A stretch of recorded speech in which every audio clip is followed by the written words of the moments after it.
ائے موصوف سے درخواست کر رہا ہوں تشریف لائیں اور اپنی باتوں کو رکھیں۔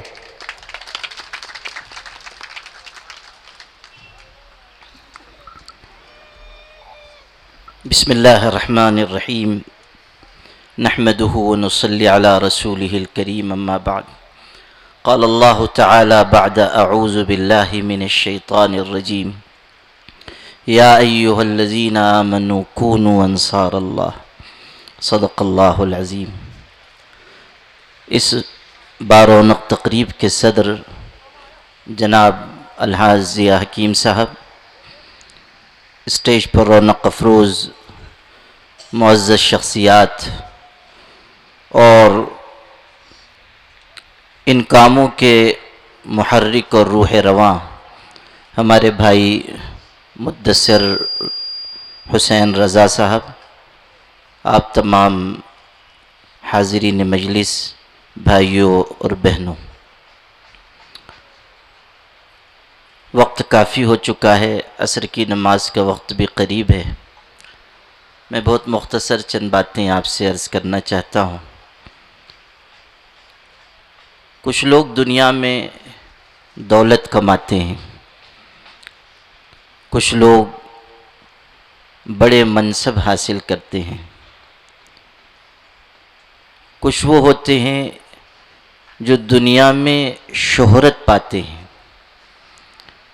اور کچھ ایسے خوش نصیب ہوتے ہیں کہ جو اپنے کام سے عزت کماتے ہیں اور دعائیں حاصل کرتے ہیں۔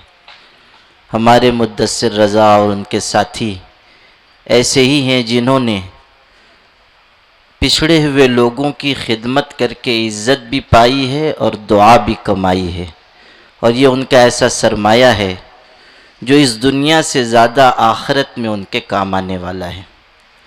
دعا کرتا ہوں کہ اللہ تعالیٰ ان حضرات کی کوششوں کو بے انتہا قبول فرمائے، اس میں خیر و برکت عطا فرمائے۔ ہم کہتے ہیں انسان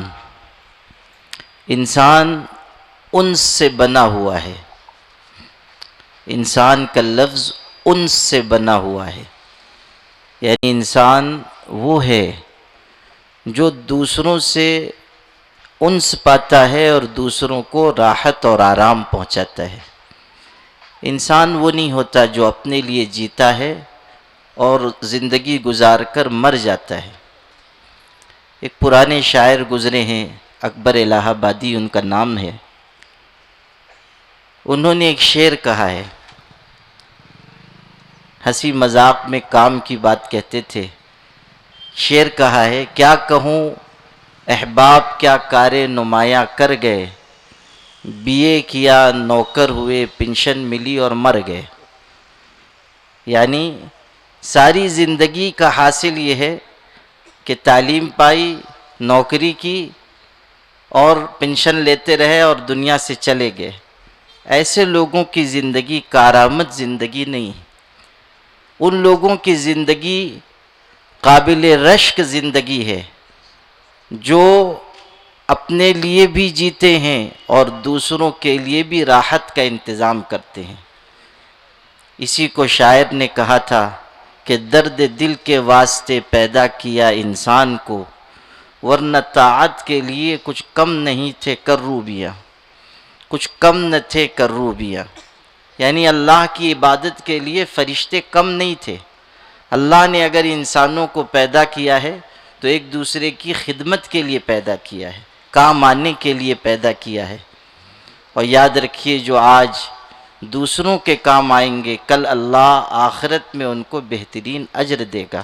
حدیث پاک میں یہ بات آئی ہے کہ جب اللہ تعالیٰ جنت والوں کو جنت میں داخل کر دے گا، جہنم والوں کو جہنم میں داخل کر دے گا، تو ایک جنتی انسان جھانک کر جہنم کی طرف دیکھے گا، وہاں سے بھی ایک شخص اس جنتی انسان کے اوپر اس کی نظر پڑے گی، تو وہ جو جہنم والا شخص ہوگا وہ جنتی سے کہے گا، تم نے مجھ کو پہچانا؟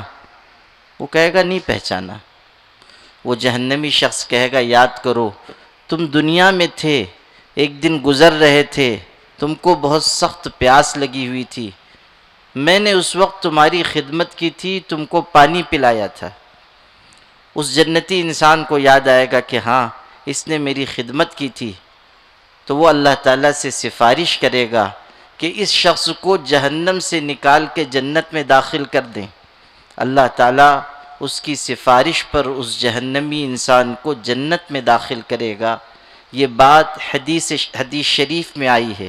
اندازہ کیجئے کہ ایک گلاس پانی پلانے پر، خدمت کرنے پر یہ اجر ہے، تو اگر آج ہم اپنے معذور بھائیوں کے لیے، بہنوں کے لیے، سماج کے دبے کچلے لوگوں کے لیے خدمت کے کام کریں گے تو کل اللہ کے ہاں ہمارے لیے کتنا بڑا اجر ہوگا۔ حدیث میں یہ بات بھی آئی ہے، واللہ فی عون العبد ما کان العبد فی عون اخیہ، کہ جب تک انسان اپنے بھائی کی مدد کرتا رہتا ہے اللہ بھی اس کی مدد کرتا ہے۔ یعنی آسمان کی مدد ہم کو اس وقت ملے گی جب ہم زمین والوں کی مدد کریں گے، ان کے کام آئیں گے۔ اس سلسلے میں جن جن لوگوں کی کوششیں لگ رہی ہیں، محنت لگ رہی ہے، صلاحیت لگ رہی ہے، سب کو میں مبارکباد پیش کرتا ہوں۔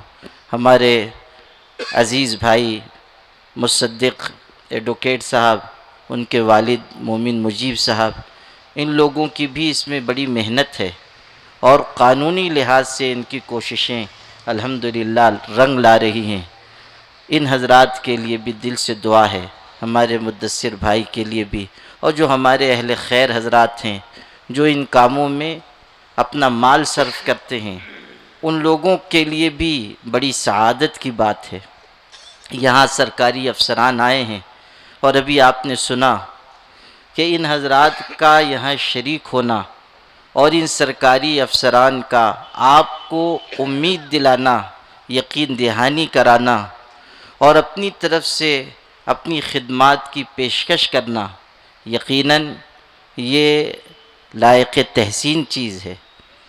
افسوس کی بات یہ ہے کہ بہت ساری اسکیمیں، بہت ساری سرکاری سہولتیں افسر گردی کا شکار ہو جاتی ہیں۔ جس طرح اسکیموں سے لوگوں کو راحت پہنچنی چاہیے، وہ سستی کی وجہ سے، غفلت کی وجہ سے، اپنے آپ کو محفوظ رکھنے کی سوچ کی وجہ سے زمین تک نہیں پہنچتی۔ کہتے ہیں نا کہ اسکیمیں سب چلتی ہیں، لیکن بہت ساری اسکیمیں پائپ لائن میں رہ جاتی ہیں۔ وہ جو پائپ لائن میں رہ جاتی ہیں اس میں بہت بڑا حصہ اس کا ہوتا ہے کہ جن کی ذمہ داری ہوتی ہے وہ اپنی ذمہ داری کو بحسن خوبی پورا نہیں کرتے۔ ہم یہاں پر جو سرکاری افسران ہیں ان کا شکریہ ادا کرنا اپنا فرض سمجھتے ہیں کہ انہوں نے اس سلسلے میں دلچسپی لی ہے، توجہ دی ہے، لیکن ان سے یہ گزارش بھی کرنا چاہتے ہیں کہ آپ کی یہ دلچسپی برقرار رہے۔ آپ دیکھیں کہ یہ بیچارے جو ہمارے بھائی ہیں، بہنیں ہیں، وہ ہم سب کی طرف سے تعاون کے اور سہولتوں کے حقدار ہیں۔ یہ اللہ کے بندے بندیاں ہیں، یہ خون کے رشتے سے، وطن کے رشتے سے ہمارے بھائی بہن ہیں۔ ہمیں ہر مرحلے میں ان کے ساتھ کھڑا رہنا چاہیے۔ صرف یہ نہیں ہے کہ ہم ان کو سہولتیں فراہم کریں، بلکہ ہم ان کو یہ حوصلہ دیں کہ اگر کوئی معذوری ہے، کوئی تکلیف ہے، کوئی حرج کی بات نہیں، خدا کا فیصلہ ہے، آپ اس کو قبول کریں اور معاشرے میں سر اٹھا کر زندگی گزاریں۔ اپنے آپ کو احساس کمتری کا شکار نہ ہونے دیں۔ اللہ نے اگر کوئی ایسی چیز معذوری کی رکھی ہے تو بہت ساری نعمتوں سے بھی آپ کو نوازا ہے۔ ان نعمتوں کا صحیح استعمال، ان نعمتوں پر شکر آپ کو آگے بڑھائے گا۔ اس لیے میرے بھائیوں، آپ سب یہاں آئے ہیں اور یہاں یہ تقریب حسن خوبی کے ساتھ انجام پا رہی ہے۔ ہم سب اس پر اللہ کا شکر ادا کرتے ہیں، اور یہ بات بھی بہت اہم ہے کہ آپ سب کا اتحاد، آپ کی مسلسل جد و جہد جاری رہنی چاہیے۔ ہمیشہ یاد رکھیے، اتحاد کی وجہ سے بہت سارے مسائل پیدا نہیں ہوتے، اور جو پیدا ہوتے ہیں وہ اپنی موت مر جاتے ہیں، اور انتشار کی وجہ سے سامنے آنے والی چیزیں بھی ہاتھ سے نکل جاتی ہیں۔ متحد ہو تو بدل ڈالو نظام گلشن، منتشر ہو تو مرو شور مچاتے کیوں ہو۔ اگر ہم منتشر ہوں گے تو ہمارا کوئی کام انجام کو نہیں پہنچے گا۔ یاد رکھیے، اگر آپ متحد رہیں گے زمانہ آپ کی ٹھوکروں میں رہے گا، اور اگر آپ منتشر ہوں گے زمانے کی ٹھوکروں میں آ جائیں گے۔ اس لیے اپنے اتحاد کو، اجتماعیت کو، وحدت کو قائم رکھیے، اور جو لوگ آپ کے لیے دن رات انتھک محنت کر رہے ہیں ان کے پیچھے سد سکندری بن کے کھڑے رہیے۔ یا ایھا الذین آمنوا کونوا انصار اللہ، اللہ کے اس ارشاد کو بھی یاد رکھیے کہ اللہ کے مددگار بنو۔ اللہ کو کسی کی مدد کی کوئی ضرورت نہیں ہے۔ اللہ کی مدد کا مطلب یہ ہے کہ اللہ کی مخلوق کی مدد کرو۔ ہر وقت اللہ کی مخلوق کو راحت پہنچانے کی کوشش کرو۔ کسی سماج کا بندہ ہو، ہندو ہو، مسلمان ہو، سکھ ہو، عیسائی ہو، کسی ملت کو، کسی تہذیب کو، کسی مذہب کو ماننے والا ہو، ہم سب کو یکجٹ ہو کر راحت پہنچانے کا کام کرنا چاہیے۔ مذہب کی یہی تعلیم ہے کہ ہم نفرت کو مٹائیں، محبت کو عام کریں۔ جتنا ہم محبت کو عام کریں گے ہمارا دیش اتنی ہی ترقی کرے گا، اتنا ہی آگے بڑھے گا، اور ہمارا ملک جتنا مضبوط ہوگا اسی اعتبار سے ہم بھی مضبوط ہوں گے۔ اللہ پاک ہم سب کے جمع ہونے کو قبول فرمائے۔ وآخر دعوانا ان الحمدللہ رب العالمین۔ یہ تھے حضرت مولانا محمد عمرین محفوظ رحمانی صاحب۔